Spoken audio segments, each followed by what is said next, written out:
তৈরি করব ভেজ পাকোড়া। তার জন্য আমি বিনস, পটল, আলু, ঝিঙে সমস্ত সবজিগুলোকে কেটে নিয়েছি। আপনাদের বাড়িতে যেরকম সবজি থাকবে আপনারা সেই সব সবজি দিয়ে সেইভাবেই বানানোর চেষ্টা করবেন। এবার ভালো করে এগুলোকে ধুয়ে নিয়েছি। ধুয়ে একটা পাত্রে রেখে দিয়েছি। জলটা ভালো করে ঝরিয়ে এর মধ্যে সামান্য পরিমাণ লবণ দিয়ে দিলাম, হলুদ দিয়ে দিলাম। এদিকে কড়াইও বসিয়ে দিয়েছি গ্যাস ওভেনে গরম হওয়ার জন্য। কড়াইতে সাদা তেল দিয়ে দিলাম পরিমাণ মতো। এবার আমি এদিকে একটু জিরের গুঁড়ো দিয়ে দিলাম, ভাজা জিরের গুঁড়ো, একটু কালো জিরে দিয়ে দিলাম। অনেকটা বেশ পরিমাণে আমি কালো জিরে দিয়েছি। পোস্ত দিলাম, কারণ কালো জিরার পোস্তটা মুখে পড়লে খুবই ভালো লাগে।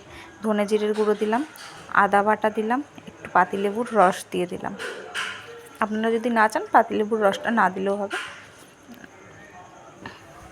এবার সমস্ত পরিমাণ সবজির উপরে আমি বেসন দিয়ে দিচ্ছি। বেসনটা পরিমাণ মতো দিয়ে দেবেন। এবার বেসন দিয়েই আমি মাখতে শুরু করে দিয়েছি। যেহেতু লবণ দিয়েছি, লবণ থেকে কিছুটা জল বেরোবে সবজি থেকে, ওই জন্য আমি জল দিইনি। আমি ভালোভাবে মেখে নিয়েছি। তারপরে কাঁচা লঙ্কা কুচি দিয়ে আরও ভালোভাবে মেখে নিলাম। এবার দেখুন কি সুন্দর মাখা হয়ে গেছে, একদম পকোড়ার মতো রেডি হয়ে গেছে। এবার আমি তেল গরম হয়ে গেছে, তেলের মধ্যে ছোট্ট ছোট্ট করে পকোড়ার আকারে দিয়ে দিচ্ছি।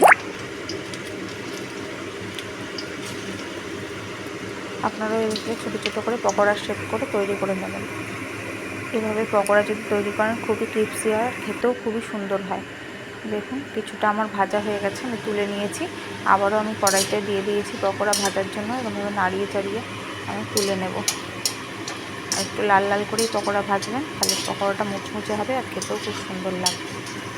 আপনাদের ঘরে যে কোনো সবজি থাকুক, আপনারা সেই সব সবজিকেই ছোটো ছোটো করে কেটে নিয়ে বানাবেন আর খেয়ে দেখবেন, খুব ভালো লাগে। আমি এখানে ধনেপাতা দিইনি, আপনারা চাইলে ধনেপাতাও দিতে পারেন। ধনেপাতা দিলেও পকোড়ার স্বাদটা আরও বেশি ভালো হবে। আর যারা ধনেপাতা খেতে পছন্দ করেন না তারা দেবেন না।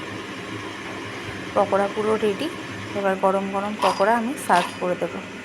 আপনারা খেয়ে আমার কমেন্টে জানাবেন কেমন হয়েছে। আর যারা আমার চ্যানেলটা এখনও সাবস্ক্রাইব করেননি তারা আমার চ্যানেলটাকে সাবস্ক্রাইব করে আমার পাশে থাকবেন। নমস্কার।